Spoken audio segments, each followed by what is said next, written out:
জামাতকে ভোট দেওয়া যাবে না, বিভিন্ন কায়দা, এটা আমরা তার বক্তব্যের ব্যাপারে বিলোচনা করছি না। তবে ভোট কাকে দেওয়া যাবে এটাও তার পরিষ্কার করা দরকার। সেখানে বিএনপির ব্যাপারে তাদের কোনো আলোচনা আমরা শুনি না। বিএনপির কার্যক্রম আমরা পরিষ্কার দেখেছি, মানুষ হত্যা করা এবং সেখানে চাঁদাবাজির তাণ্ডব সর্বত্র ছড়িয়ে দেওয়া, সেখানে শরিয়া আইন তারা বিশ্বাসী না, এটা তার পরিষ্কার ঘোষণা দেওয়া।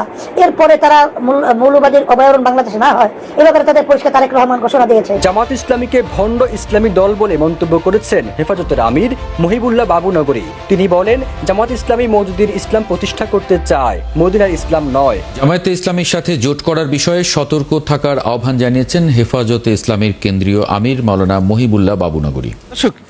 জামাত ইসলামকে ভণ্ড ইসলামী দল বলেছে হেফাজতে ইসলামের আমির মহিবুল্লাহ বাবুনগরী। ইতিমধ্যে হয়তো আপনারা সকলে শুনেছেন, কারণ সে যেভাবে জঘন্যভাবে বলেছে এটা আসলেই আপত্তিকর। সে বলেছে জামাতে ইসলাম মদিনার দল না, মদিনার ইসলামিক দল না, সেটা হচ্ছে মওদুদির দল, এটা ভণ্ড, এই ধরনের আরও অনেক কথা বলেছে।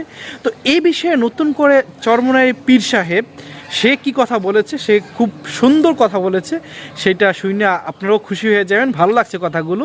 চলুন দর্শক, আমরা চরমনাইয়ের পীর সাহেব মুফতি রেজাউল করিম সাহেবের সেই গুরুত্বপূর্ণ কথাগুলো, মন্তব্যগুলো আমরা শুনে আসি। দর্শক, মূল ভিডিওতে আমরা চলে যাব। মূল ভিডিওতে চলে যাওয়ার আগে আপনাকে অনুরোধ করব, আপনি আমাদের চ্যানেলে নতুন হয়ে থাকলে সাবস্ক্রাইব করে পাশে থাকা বেল আইকনটিতে প্রেস করে রাখুন। দর্শক, চরমনাইয়ের পীর সাহেব বলতেছে যে জামাত ইসলামকে যদি ভোট না দেওয়া যায় তাহলে কোন দলকে ভোট দেওয়া যাবে সেটা তো ক্লিয়ার করতে হবে। যেরকম বিএনপি যে দলটা আছে, বিএনপি দলে বিভিন্ন আপত্তিকর কথা বলে, ইসলাম নিয়ে আপত্তিকর কথা বলে, সে মৌলবাদীর উত্থান বাংলাদেশে চায় না, শরিয়া আইন বিশ্বাস করে না, এ ধরনের অনেক আপত্তিকর তাদের কথা আছে, মন্তব্য আছে। তাহলে কি আপনার সেই বিএনপিকে ভোট দিতে হবে বা বিএনপিকে ভোট দিবে নাকি?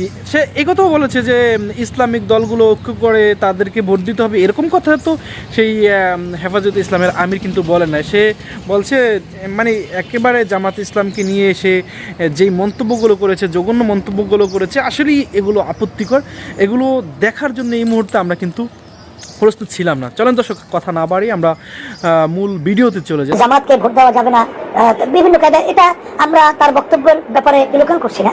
তবে ভোট কাকে দেওয়া যাবে এটাও তার পরিষ্কার করা দরকার।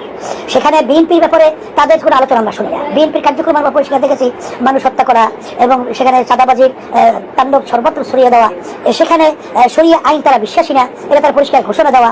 এরপরে তারা মৌলবাদীর অভয়ারণ্য বাংলাদেশে না হয় এ ব্যাপারে তাদের পরিষ্কার তারেক রহমান ঘোষণা দিয়েছে।